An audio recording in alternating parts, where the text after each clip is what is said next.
Hi, everyone. I'm Margaret, a 30-year-old marketing consultant living in a cozy suburban neighborhood. Life felt pretty balanced with my wonderful husband, Mike, and our energetic 5-year-old daughter, Hazel. Mike, a high school teacher, and I shared not just a deep love for each other, but for our lively little girl, who brought endless joy into our world.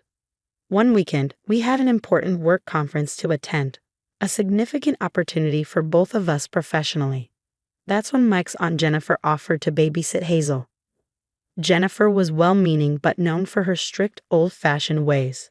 She had always been involved in our lives, the kind of person who clung tightly to tradition, shaping much of Mike's family values. Jennifer really loves Hazel, Mike reassured me one evening as we discussed our plans. She's always been there when we've needed her. I nodded, tucking a loose strand of Hazel's hair behind her ear as I watched her draw. I know, but you remember how she can be. About, well, everything. Remember last Christmas? She nearly lost it because Hazel wore her hair down at church. Mike chuckled. Yeah, but she means well, and we need someone for the weekend. Hazel likes her anyway. He was right.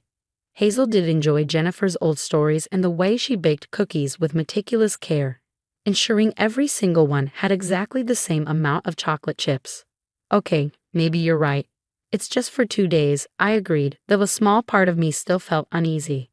The next day, Jennifer arrived early, her hair pulled back in its usual tight bun, carrying a bag full of crafts and books for Hazel. Thank you so much for this, Jennifer. We really appreciate it, I said, handing her a list of emergency numbers and Hazel's schedule, now pinned to the fridge. Of course, darling. Go, have a wonderful time. We'll be just fine, won't we, Hazel? Jennifer smiled warmly, kneeling down to hug Hazel, who gave a cautious but curious nod. As Mike and I got into the car, I glanced back and saw them waving from the doorway. A knot formed in my stomach, not about the conference, but about leaving Hazel under the strict gaze of Aunt Jennifer. Her ideas about how young girls should act and dress came from a different era, and our free-spirited Hazel was anything but traditional. Are you sure about this? I murmured as we drove off. Mike reached over, giving my hand a reassuring squeeze. It'll be fine, Em. It's just a weekend, and we've left her with Jennifer before. What's the worst that could happen? Little did we know, that weekend would test the strength of our family bonds in ways we never expected. The weekend away was a refreshing break for Mike and me. We enjoyed the rare opportunity to step back from the daily grind, talking about not just work, but also Hazel's future and our upcoming family vacation. As we sat in a quaint cafe, sipping coffee, I smiled at Mike. It's nice to have this time together, I said, feeling a sense of peace. Yeah, we should do this more often. Maybe a couple's retreat next time, Mike suggested playfully. I laughed, though a hint of concern still lingered. As long as Jennifer's not babysitting. Back at home, things weren't as peaceful. Hazel's boundless energy was in stark contrast to Jennifer's orderly, quiet lifestyle. Hazel, dear, let's tidy up these toys and remember, inside voices, Jennifer instructed as she followed Hazel from room to room, her patience thinning with each of Hazel's enthusiastic bursts. But Aunt Jennifer, why can't I sing while I play? Mommy lets me at home, Hazel protested, her long hair bouncing as she skipped around with her dolls. Jennifer frowned, her thoughts on proper behavior clashing with Hazel's free-spirited nature. It's not ladylike to be so unruly, and your hair, it's far too much for a little girl to manage. By Sunday morning, Jennifer had reached her limit. She decided that if she was to care for Hazel properly, some changes were necessary, starting with that unruly hair. Hazel, come here, love. We're going to fix your hair and make it easier for you to play. Jennifer coaxed her into a seat, scissors in hand, unaware of the lasting mark she was about to make, when Mike and I finally pulled into the driveway. Later that day, we were eager to scoop Hazel up and hear all about her weekend, but the scene that greeted us froze us in our tracks. Hazel sat on the porch, her head bowed, tiny hands covering her eyes as she sobbed. My heart sank. When she looked up, I felt a jolt of horror. Her once beautiful hair was almost completely gone, with only a few uneven patches remaining. What happened? I gasped, rushing to her side. Mike was right behind me, his voice booming with a mixture of shock and fury. Jennifer, what have you done? Jennifer appeared in the doorway, her expression a blend of defiance and self-righteousness. I did what was necessary for her own good. Her hair was too much, too immodest for a girl her age. My shock turned to rage as I held Hazel close, her tears soaking into my shirt. How could you decide that for her, for us? I demanded, my voice trembling with disbelief and anger. This wasn't just an overstep, it was a violation. Mike stood beside me, his jaw clenched as he confronted his aunt. The pleasant memories of our weekend vanished, replaced by a storm of betrayal. You had no right, Jennifer. None.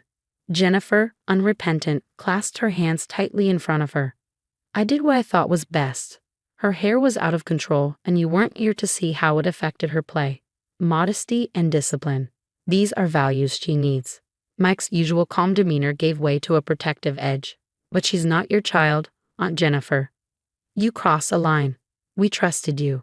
His voice was firm, yet I could see the conflict in his eyes. This was his family, but he stood unwaveringly by my side. Jennifer stubbornly defended her actions, clinging to her beliefs about tradition and discipline.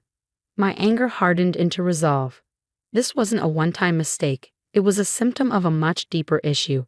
Over the next few days, I reached out to other family members, piecing together a pattern of behavior I hadn't fully seen before.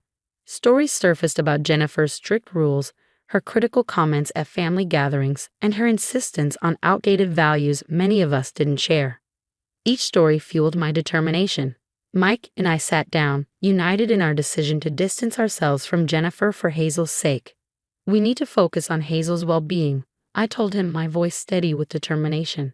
She needs to feel safe and loved, not judged and controlled.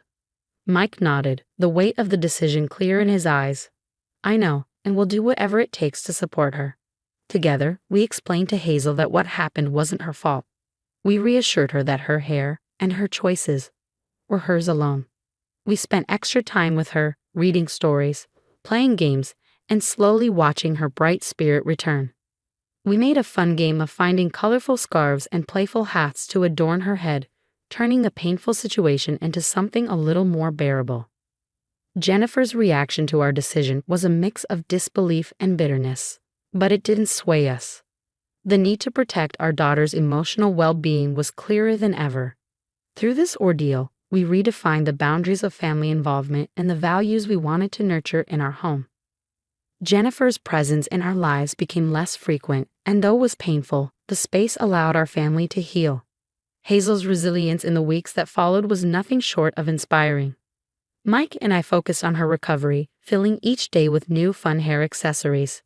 We found vibrant scarves, sparkly clips, and superhero-themed hats that Hazel wore proudly. Look, Daddy, I'm a superhero today, Hazel exclaimed one morning, twirling in a bright pink cap with a cape flowing from the back. Mike crouched down, his eyes shining with pride and joy. You sure are, honey, the bravest superhero I know. He lifted her in his arms, spinning her around as her laughter filled the room, a sweet sound of healing. As our family found peace, word of Jennifer's actions spread through our extended family. Phone calls and messages of disbelief and support poured in. Relatives shared their own stories of Jennifer's overbearing ways, and soon a natural social shift occurred.